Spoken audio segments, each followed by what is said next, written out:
I think one would have to be extremely strange and devoted to the anti-Christian narrative to the point of psychosis to argue that overall Christian culture hasn't been quite impressive in its artistic products.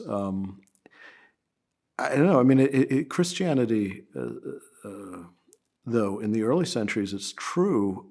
There's some suspicion of certain kinds of art because of the degree to which pagan piety, especially in the eastern part of the empire, was based on the idea of theophania, the God showing himself in a carven image. So the graven image in the basilica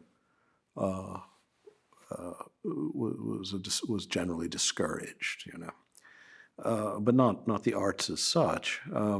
What's interesting, perhaps, when one looks at the arts in Christian culture, is the degree to which a humane sensibility is introduced. What most interests me is the degree to which the human is invited into the realm of the sublime, the elevated, the beautiful. Erich Auerbach, the great literary critic years ago, marveled. I mean, this is a man of extraordinary learning. I mean, he knew the whole of the Western literary tradition in a depth and with a comprehensiveness that few of us can boast.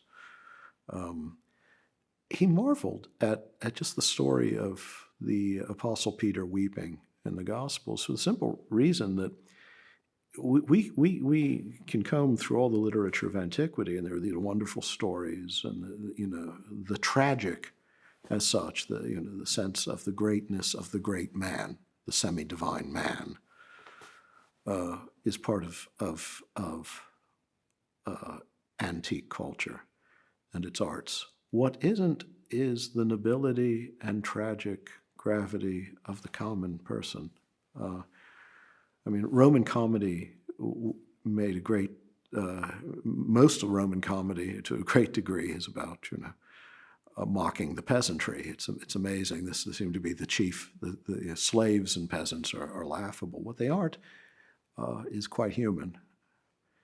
And Auerbach saw in a narrator recording the story of a common fisherman weeping in grief as a moment of tragic seriousness, as a break, and as something new, in the arts. And I think whatever other claims you want to make, I mean, you could point to different ages of Christian art, Christian polyphony in the early Baroque, or the discovery of perspective, or the Byzantine icon, and you can decide which somehow most deeply embodies some Christian vision of reality. They all do in their various ways, and you don't need to take sides. But what is different, what's new, and what from beginning to end, what subtends the whole story of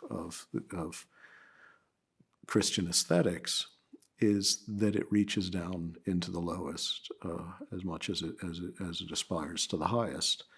And this is something quite new. And it's obviously in large part because, this amphibole of the Christian story that God is also a Galilean peasant, a slave. I mean, literally, in the language of Paul, he's a doulos, a slave, and God at the same time. And so the realm of the divine, of the beautiful, of the radiant, of both the sublime and the beautiful, now takes in every dimension of human experience. And I think that's reflected in the whole Western tradition of art as a result of the Christian revolution and sensibility.